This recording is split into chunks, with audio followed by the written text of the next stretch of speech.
എല്ലാ പ്രേക്ഷകർക്കും ഭഗവത് നാമത്തിൽ നമസ്കാരം. ഇന്ന് നമ്മൾ നോക്കുന്നത് 2026 ജൂലൈ മാസം 12-ാം തീയതി, അതായത് ഞായറാഴ്ച, നാളത്തെ ആത്മീയവും ജ്യോതിഷപരമായ പ്രത്യേകതകളെക്കുറിച്ചാണ്. വെറുമൊരു കലണ്ടർ വായനയല്ല ഓരോ അധ്യായത്തിലൂടെയും നമ്മൾ പറയുന്നത്. അതായത് മുഹൂർത്ത ചിന്താമണിയും അതേപോലെ മാധവീയം തുടങ്ങിയ പ്രാചീനമായ ജ്യോതിഷ ഗ്രന്ഥങ്ങളെ അടിസ്ഥാനമാക്കിയിട്ട് നാളത്തെ ദിവസം ആകാശത്ത് നടക്കാൻ പോകുന്ന നക്ഷത്രമാറ്റങ്ങൾ എങ്ങനെയാണ്, അതൊക്കെ വളരെ കൃത്യമായും സത്യസന്ധമായിട്ടുള്ള വിവരങ്ങളാണ് ഓരോ അധ്യായത്തിലൂടെയും നിങ്ങളിലേക്ക് എത്തിക്കുന്നത്. അപ്പോൾ നമ്മൾ മനസ്സിലാക്കേണ്ടതുണ്ട്, ഓരോ ദിവസവും ആകാശത്ത് ഗ്രഹവിന്യാസം എങ്ങനെയാണ്, പ്രദോഷം പോലെയുള്ള ചില പുണ്യ സമയങ്ങൾ നാളത്തെ ദിവസമുണ്ടോ, ഇതൊക്കെ നമ്മൾ അറിഞ്ഞിരിക്കുന്നത് നമ്മുടെ മനുഷ്യ ജീവിതത്തിന് വളരെയേറെ ഉത്തമമായ കാര്യം കൂടിയാണ്. അപ്പോൾ എപ്പോഴാണ് ശുഭകരമായ കാര്യങ്ങൾ ചെയ്യേണ്ടത്, ചെയ്യാൻ പാടില്ലാത്തത്, ഇതൊക്കെ അറിയുമ്പോൾ നമുക്കൊരു പോസിറ്റിവിറ്റി താനേ നമ്മളിലേക്ക് വന്നു ചേരുകയും ചെയ്യും. അപ്പോൾ നാളത്തെ ദിവസം ഏറ്റവും പ്രധാനപ്പെട്ട കാര്യം, കലണ്ടറിൽ 2 നക്ഷത്രമൊക്കെ ഉണ്ടാവും. അപ്പോൾ ഏതാണ് നാളത്തെ ദിവസം പൂർണ്ണമായി വരുന്നത്, ഏത് നക്ഷത്രത്തിൻ്റെ അധീനതയിലാണ് നമ്മൾ പൂർണ്ണമായി വന്നു ചേരുക എന്നൊക്കെ പലർക്കും സംശയമുണ്ടാകും. അപ്പോൾ ജ്യോതിഷ ഗണിത പ്രകാരം നാളെ 2 നക്ഷത്രങ്ങളുടെ സ്വാധീനം ഉണ്ടാകുന്നുണ്ട്. അപ്പോൾ രാവിലെ ഒരു 8:23 വരെ ആകാശത്ത് നിൽക്കുന്നത് രോഹിണി നക്ഷത്രമായിരിക്കും. ചന്ദ്രൻ്റെ പ്രിയപ്പെട്ട നക്ഷത്രമാണ്. അപ്പോൾ ശ്രീകൃഷ്ണ ഭഗവാന്റെ ജന്മനക്ഷത്രമായ രോഹിണിയിലാണ് നാളത്തെ പ്രഭാതം വിരിയുന്നത്. അപ്പോൾ അതിനാൽ തന്നെ രാവിലെ ഒരു 8:23 വരെയുള്ള സമയം ശുഭകർമ്മങ്ങൾക്കും അതേപോലെ വിശിഷ്ടമായ പ്രാർത്ഥനകൾക്കും പൂജാതി കർമ്മങ്ങൾക്കും രോഹിണിയുടെ ഗുണഫലങ്ങൾ ധാരാളമായി വന്നു ചേരുന്ന, അല്ലെങ്കിൽ ഭഗവാൻ കൃഷ്ണൻ്റെ അനുഗ്രഹം വേണ്ടുവോളം വന്നു ചേരുന്ന ഒരു ദിവസമായിരിക്കും. എന്നാൽ രാവിലെ ഒരു 8:23 ശേഷം നക്ഷത്രമാറ്റം സംഭവിക്കുന്നുണ്ട്. അതാണ് ഞാൻ പറഞ്ഞ മെയിൻ പോയിന്റ്. അപ്പോൾ ഇവിടെ നക്ഷത്രമാറ്റം 8:23 കൂടി സംഭവിക്കുന്നുണ്ട്. അപ്പോൾ 8:23 മുതൽ പിറ്റേന്ന് തിങ്കളാഴ്ച ഒരു വെളുപ്പിന് 5 വരെ, 5:35 വരെ ആകാശത്ത് പൂർണ്ണമായും മകയിര നക്ഷത്രമായിരിക്കും. അപ്പോൾ മകയിര നക്ഷത്രത്തിൻ്റെ സ്വാധീനത്തിലായിരിക്കും നമ്മൾ പകൽ സമയം മുന്നോട്ട് കൊണ്ടുപോകുന്നത്. അതുകൊണ്ട് തന്നെ നാളത്തെ ദിവസം ജനിക്കുന്ന കുട്ടികളുടെയോ അല്ലെങ്കിൽ നാളെ നടത്തുന്ന വിശേഷങ്ങളുടെയോ കാര്യം നോക്കുമ്പോൾ ഓർക്കേണ്ട ഒരു കാര്യമുണ്ട്. രാവിലെ 8:23 വരെ രോഹിണിയും അതിനുശേഷം ദിവസം മുഴുവൻ മകയിരവും നക്ഷത്രവുമാണ്. അപ്പോൾ ദേവഗണം ഉള്ള ചൊവ്വ അധിപനായ എന്നാൽ ചന്ദ്രൻ്റെ ദേവതയായ നക്ഷത്രമാണ് മകീരം. അതേപോലെ മനസ്സിന് സൗമ്യതയും ഒപ്പം നമ്മളുടെ പ്രവൃത്തികൾ ചെയ്യാനുള്ള ചൊവ്വയുടെ ഊർജ്ജവും നൽകുന്ന ഒരു ദിവസം കൂടിയാണ് നാളെ ഞായറാഴ്ച. ഇനി നമുക്ക് പഞ്ചാംഗത്തിൻ്റെ മറ്റ് സുപ്രധാന കാര്യങ്ങളിലേക്കൊന്ന് കടക്കേണ്ടതുണ്ട്. അതായത് നാളത്തെ തിഥി ത്രയോദശിയാണ്, കൃഷ്ണപക്ഷ ത്രയോദശി. അപ്പോൾ നാളെ രാത്രി 10:30 വരെ അത് നീണ്ടു നിൽക്കുന്നുണ്ട്. ഇതിൻ്റെ ഒരു പ്രത്യേകത എന്താണെന്ന് ചോദിച്ചാൽ ഞായറാഴ്ച ദിവസമാണ്. അപ്പോൾ ഞായറാഴ്ചയും അതേപോലെ ഈ ത്രയോദശിയും ചേർന്ന് വരുന്ന ഒരു ദിവസം. അപ്പോൾ രവിപ്രദോഷം എന്നറിയപ്പെടുന്ന അതിവിശേഷമായ ഒരു ദിവസമാണ് നമ്മളെ നാളെ കാത്തിരിക്കുന്നത്. അപ്പോൾ ശിവഭഗവാൻ ഏറ്റവും പ്രിയപ്പെട്ട ഒരു ദിവസമാണ്. അപ്പോൾ ജാതകത്തിൽ സൂര്യദോഷം ഉള്ളവർക്കും അതേപോലെ ആരോഗ്യ പ്രശ്നങ്ങളുള്ളവരൊക്കെ ആളുകൾക്ക് നാളത്തെ ദിവസം ഭഗവാനെ പ്രാർത്ഥിക്കുന്നതും വ്രതമൊക്കെ എടുത്ത് മത്സ്യമാംസാദികൾ ഒഴിവാക്കി വ്രതം എടുക്കുന്നതും അടുത്ത ശിവക്ഷേത്രമുണ്ടെങ്കിൽ അവിടെ കുളിച്ച് തൊഴുന്നതും അതൊക്കെ വലിയ ഫലം നൽകുമെന്നാണ് ഫലദേവിക എന്ന ഗ്രന്ഥത്തിൽ വിശദമായി വളരെയധികം വ്യക്തമായിട്ട് സാക്ഷ്യപ്പെടുത്തിയിട്ടുള്ളത്. അപ്പോൾ നാളെ വൃദ്ധിയോഗം കൂടിയുണ്ട്. അപ്പോൾ പേര് സൂചിപ്പിക്കുന്ന വൃദ്ധി എന്ന് പറഞ്ഞാൽ തന്നെ അഭിവൃദ്ധി ഉണ്ടാകുന്നു എന്നതാണ്, ഉയർച്ച ഉണ്ടാകുന്നു എന്ന് തന്നെയാണ്. അപ്പോൾ കാര്യവിജയം, വർധനവ്, വിജയങ്ങളിൽ വർധനവ് ഉണ്ടാകും. അതേപോലെ നല്ല നിമിത്തകരമായ അല്ലെങ്കിൽ നല്ല ശുഭകരമായ കാര്യങ്ങൾ, യോഗങ്ങൾ ഒക്കെയും വന്നു ചേരുന്ന ഒരു ദിവസം കൂടിയാണ്. അപ്പോൾ നാളത്തെ ദിവസം രവിപ്രദോഷമായതിനാൽ വൈകുന്നേരം ക്ഷേത്രത്തിൽ പോയി കൂവളമാല സമർപ്പിച്ച് ഭഗവാൻ മഹാദേവനെ പ്രാർത്ഥിക്കുന്നത് സർവ്വ ഐശ്വര്യങ്ങളും വന്നു ചേരാൻ നമ്മളെ ഏറ്റവും അധികം സഹായിക്കുക. അതായത് ശിവപൂജ ചെയ്യുക. ക്ഷേത്രത്തിൽ പോകാൻ പറ്റുന്നില്ല, ശാരീരിക ബുദ്ധിമുട്ടുകളുള്ളവരാണെങ്കിൽ ഗൃഹത്തിൽ തന്നെ ഇരുന്ന് ഭഗവാന്റെ ചിത്രം നോക്കി പ്രാർത്ഥിച്ചാൽ മതിയാകും. അതേപോലെ മകയിര നക്ഷത്രം യാത്രകൾക്ക്, പ്രത്യേകിച്ച് പറയുമ്പോൾ ദൂര യാത്രകൾക്ക് അനുകൂലമാണ്. അതുകൊണ്ട് വളരെയധികം ശുഭകരമായ ദിവസം തന്നെയാണ്. അതേപോലെ തന്നെ പുതിയ എന്തെങ്കിലും വാദ്യോപകരണങ്ങൾ പഠിക്കാൻ തുടങ്ങുന്നവർക്ക്, സംഗീതം പഠിക്കാൻ തുടങ്ങുന്നവർക്കൊക്കെ നാളത്തെ ദിവസം 8:23 ശേഷമുള്ള സമയം, അതായത് മകയിര നക്ഷത്രം വരുമ്പോൾ വളരെ അത്യുത്തമമാണ്. പുതിയ കാര്യങ്ങൾക്കൊക്കെ വളരെയധികം, പ്രധാനമായി പറയുമ്പോൾ കലയുമായി ബന്ധപ്പെട്ട കാര്യങ്ങൾക്ക്, സംഗീതം, വാദ്യോപകരണങ്ങളൊക്കെ പഠിക്കാൻ പോകുന്ന കുഞ്ഞുമക്കളുണ്ടെങ്കിൽ നാളത്തെ ദിവസം വളരെയധികം ഉത്തമമാണ്. ഇനി ദീർഘകാലമായി രോഗങ്ങൾക്ക് മരുന്ന് കഴിച്ച് ഇരിക്കുന്നവർക്കാണെങ്കിൽ ഒരു ആശ്വാസം ഉണ്ടാകുന്നു, അല്ലെങ്കിൽ ചില രോഗങ്ങൾക്ക് മരുന്ന് കഴിക്കാൻ തുടങ്ങുന്ന സമയമാണെങ്കിൽ അത് വേഗത്തിൽ, നാളത്തെ ദിവസത്തിൻ്റെ ഫലം കൊണ്ട് ആ രോഗം വേഗത്തിൽ പൂർണ്ണമാകാനുള്ള ഒരു ഭാഗ്യം കൂടി ഈ മകയിര നക്ഷത്രത്തിന് നാളത്തെ ദിവസം ഉണ്ടാകുന്നതാണ്.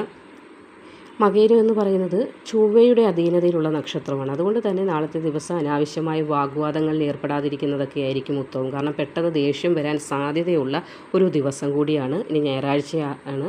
ഞായറാഴ്ച 4:55 മുതൽ 6:30 വരെ രാഹുകാലമാണ്. അപ്പോൾ ഈ ഒരു സമയത്ത് ശുഭകാര്യങ്ങളൊന്നും തുടങ്ങാതിരിക്കാനായിട്ട് പ്രത്യേകം ഒന്ന് ശ്രദ്ധിക്കുക. സമയം ഒന്ന് നോട്ട് ചെയ്ത് വെക്കുന്നത് ഉത്തമമായിരിക്കും. അപ്പോൾ നമ്മുടെ ഈ ഋഷീശ്വരന്മാർ എഴുതി വെച്ച വരികൾ വളരെയധികം സത്യവത്തായിട്ട് നമ്മുടെ ജീവിതത്തിൽ പല അവസരങ്ങളിലും വന്നു ചേരാറുണ്ട്. എന്തെന്നാൽ ഈ മകയിരം നക്ഷത്രം എന്ന് പറയുന്നത് വളരെയേറെ ശുഭകരമായ ഒരു നക്ഷത്രമാണ്. അതായത് മകയിരം നക്ഷത്രത്തിൽ ചെയ്യുന്ന, അതായത് നമ്മൾ ഏർപ്പെടുന്നതായ ഏത് പ്രവൃത്തികളും ശോഭനമായിട്ട് അല്ലെങ്കിൽ ഭംഗിയായിട്ട് പര്യവസാനിക്കും എന്നതാണ് ഒരു മകയിരം നക്ഷത്രത്തെപ്പറ്റി നമ്മൾ പൊതുവായി പറയുന്നത്. അപ്പോൾ ആ ഒരു നക്ഷത്രമുള്ള ആളുകൾക്കും അവരുടെ ജീവിതത്തിലും എന്തെങ്കിലുമൊക്കെ പ്രയാസങ്ങളോ ബുദ്ധിമുട്ടുകളോ വന്നാൽ പെട്ടെന്ന് അതിനെ തരണം ചെയ്ത് മെയിൻറ്റെയിൻ ചെയ്ത് മുന്നോട്ട് പോകാൻ അവർക്ക് സാധിക്കുകയും ചെയ്യും. അപ്പോൾ നാളത്തെ ദിവസം രോഹിണി നക്ഷത്രത്തിൻ്റെ പുണ്യവും മകയിരം നക്ഷത്രത്തിൻ്റെ പൂർണ്ണമായ ചൈതന്യവും അതേപോലെ ഭഗവാൻ ശിവൻ്റെ അനുഗ്രഹവും നിറഞ്ഞതായ ഒരു പുണ്യമായ സുദിനം തന്നെയാണ്. രാവിലെ 8:23 ശേഷം മകയിരം തുടങ്ങുന്നു എന്ന കൃത്യമായ അറിവ് നിങ്ങൾ ഏവരുടെയും മനസ്സിൽ സൂക്ഷിക്കുക. ഓരോ ദിവസവും ഏതൊക്കെ നക്ഷത്രങ്ങൾ എപ്പോഴാണ് തുടങ്ങുക എന്ന് അറിഞ്ഞിരിക്കുന്നത് വളരെ നല്ല ഒരു കാര്യം തന്നെയാണ്. അപ്പോൾ നാളെ നല്ല ചിന്തകളോടെ ഈശ്വരവിശ്വാസത്തോടെ നാളത്തെ ദിവസം പൂർണ്ണമായി വരവേൽക്കാനായിട്ട് ഇതിലൂടെ തന്നെ നിങ്ങൾക്ക് സാധിക്കുന്നതാണ്. ഈ ഗ്രഹവിന്യാസങ്ങൾ നിമിത്തം നാളെ ഏറ്റവും കൂടുതൽ ഭാഗ്യം വന്നെത്തുന്ന നക്ഷത്രങ്ങളെക്കുറിച്ച് കൂടി നമുക്കൊന്ന് നോക്കേണ്ടതുണ്ട്. അതിൽ ആദ്യത്തെ നക്ഷത്രങ്ങൾ മകയിരം, ചിത്തിര, അവിട്ടം എന്നീ നക്ഷത്രങ്ങളാണ്. എന്തുകൊണ്ടാണ് ഈ നക്ഷത്രക്കാർക്ക് നാളെ ഇത്ര വലിയ ഭാഗ്യം വരുന്നത് എന്നൊരു ചോദ്യം ചിലപ്പോൾ നിങ്ങളുടെ മനസ്സിൽ ഉണ്ടാകും. കാരണം നാളത്തെ ദിവസത്തിൻ്റെ അധിപനായി വരുന്ന ചൊവ്വയാണ്. അപ്പോൾ നക്ഷത്രം മകയിരമാണ്. അപ്പോൾ ചൊവ്വയുടെ സ്വന്തം നക്ഷത്രക്കാരായ മകയിരം, ചിത്തിര, അവിട്ടം നക്ഷത്രക്കാരായ ആളുകൾക്ക് നാളെ തടസ്സപ്പെട്ട് കിടന്ന കാര്യങ്ങളൊക്കെ വേഗത്തിൽ നടപ്പാക്കി കിട്ടാനുള്ള യോഗം കാണുന്നുണ്ട്. അതേപോലെ റിയൽ എസ്റ്റേറ്റ് രംഗത്ത് പ്രവർത്തിക്കുന്നവർക്കും ഭൂമി സംബന്ധമായ കച്ചവടങ്ങളൊക്കെ നടത്തുന്ന ആളുകൾക്കും അല്ലെങ്കിൽ അല്പം ഭൂമി വാങ്ങാനായിരിക്കുന്ന ആളുകളാണെങ്കിൽ നിങ്ങൾക്കും നാളത്തെ ദിവസം അപ്രതീക്ഷിതമായ ലാഭങ്ങൾ അല്ലെങ്കിൽ ഭൂമി വാങ്ങുന്നതുമായി ബന്ധപ്പെട്ട ചില ശുഭവാർത്തകളൊക്കെ ശ്രവിക്കുവാൻ യോഗമുണ്ടാകും. ഈ മനസ്സിൽ വിചാരിക്കുന്ന കാര്യങ്ങൾ ധൈര്യത്തോടെ ചെയ്തു തീർക്കാനായി നാളത്തെ ദിവസം സാധിക്കുന്നതാണ്. ഉദ്യോഗസ്ഥരായ ആളുകൾക്ക് അനുകൂലമായ ജോലിയുമായി ബന്ധപ്പെട്ട അനുകൂലമായ തീരുമാനങ്ങളൊക്കെ ഉണ്ടാകും. ധനപരമായ ഒരു ഞെരുക്കം അനുഭവപ്പെടുന്ന ആളുകൾക്ക് നാളത്തെ ദിവസം ഒരു അയവൊക്കെ ഉണ്ടാകുന്നതായ ഒരു സുദിനം കൂടിയായിരിക്കും. ഇനി രോഹിണി, അത്തം, തിരുവോണം നക്ഷത്രക്കാർക്ക് ചന്ദ്രമംഗള യോഗത്തിൻ്റെ പൂർണ്ണമായ പോസിറ്റീവ് ഊർജം അനുഭവിക്കാൻ യോഗമുള്ള നക്ഷത്രമാണ്. നാളെ രാവിലെ രോഹിണി നക്ഷത്രത്തിൽ തുടങ്ങുന്നതിനാൽ തന്നെ ഇവരുടെ മനസ്സിലെ അനാവശ്യ ഭയങ്ങളും ആശങ്കകളും ആശങ്കയുണ്ടെങ്കിൽ അതൊക്കെയും മാറുന്ന ഒരു ദിവസമാണ്. കുടുംബത്തിൽ ദീർഘനാളായി നിലനിന്നിരുന്ന ചില അസ്വാരസ്യങ്ങളുണ്ടെങ്കിൽ ചെറിയ ചെറിയ പ്രശ്നങ്ങളൊക്കെ മാറി സമാധാനമൊക്കെ വന്നു ചേരും. കലാരംഗത്ത് സാഹിത്യരംഗത്ത് പ്രവർത്തിക്കുന്നവർക്ക് അവസരങ്ങൾ വന്നു ചേരുന്ന ദിവസമാണ്. ബിസിനസ് രംഗത്തുള്ളവർക്കാണെങ്കിലും പുതിയ പങ്കാളികളെ കണ്ടെത്താനും വലിയ സാമ്പത്തിക നിക്ഷേപങ്ങൾക്ക് തുടക്കം കുറിക്കാനുമൊക്കെ നാളത്തെ ഗ്രഹവിന്യാസം വളരെയധികം തുണയായി മാറുന്നതാണ്. മാതാവിൽ നിന്നോ അല്ലെങ്കിൽ അമ്മയുമായി ബന്ധപ്പെട്ട അല്ലെങ്കിൽ അമ്മയുടെ വഴിയിൽ നിന്നോ സ്വത്തുക്കളിൽ നിന്ന് അപ്രതീക്ഷിതമായ ഒരു നീക്കുപോകൊക്കെ ഉണ്ടാകാനുള്ള ഒരു സാധ്യതയും അല്ലെങ്കിൽ ഒരു ഭാഗ്യവുമൊക്കെ നാളത്തെ ദിവസം നിങ്ങളെ തേടിയെത്തുന്നതാണ്. ഈ ദേവഗുരുവായ വ്യാഴത്തിൻ്റെ ഉച്ചസ്ഥിതി കൊണ്ട് ഈശ്വരാനുഗ്രഹം സിദ്ധിക്കുന്ന നാളത്തെ ദിവസം ഈശ്വരാനുഗ്രഹം തുണയായി കൂടെ എപ്പോഴും ഉണ്ടാകുന്നത് പുണർദം, പൂയം, ആയില്യം നക്ഷത്രക്കാർക്കാണ്. അതായത് വ്യാഴം നിങ്ങളുടെ രാശിയിൽ അതീവ ബലവാനായി നിൽക്കുന്നുണ്ട്. അപ്പോൾ ഇവിടെ നാളത്തെ രവിപ്രദോഷ പുണ്യ ദിവസം കൂടി വന്നു ചേരുമ്പോൾ ഭാഗ്യം ഇരട്ടിയായിട്ട് നിങ്ങൾക്ക് വന്നു ചേരുന്നതാണ്. തീർത്ഥയാത്രകൾ നാളത്തെ ദിവസം നടത്താൻ നിങ്ങൾ ആഗ്രഹിക്കുന്നുണ്ടെങ്കിൽ അതിൽ നിന്ന് ഫലമുണ്ടാകും. ആത്മീയ കാര്യങ്ങളിൽ നാളെ കൂടുതലായി ഏർപ്പെടാൻ അല്ലെങ്കിൽ ഇടപെടാനൊക്കെ നിങ്ങൾക്ക് മനസ്സിന് ഒരു വ്യഗ്രതയൊക്കെ തോന്നുന്ന ദിവസം കൂടിയായിരിക്കും. ഈ ഉന്നത ഉദ്യോഗസ്ഥരിൽ നിന്നോ അല്ലെങ്കിൽ പിതാവിൽ നിന്നോ ഒക്കെ അനുകൂലമായ സഹകരണങ്ങൾ വന്നു ചേരാനും നാളത്തെ ദിവസം എടുക്കുന്നതായ തീരുമാനങ്ങൾ ഭാവിയിലേക്കും വലിയ ഗുണം ചെയ്യാനുള്ള ഒരു സാധ്യതയൊക്കെ നാളത്തെ ദിവസ ഗ്രഹവിന്യാസത്തിൻ്റെ ഫലമായി നിങ്ങൾക്ക് വന്നു ചേരുന്നുണ്ട്.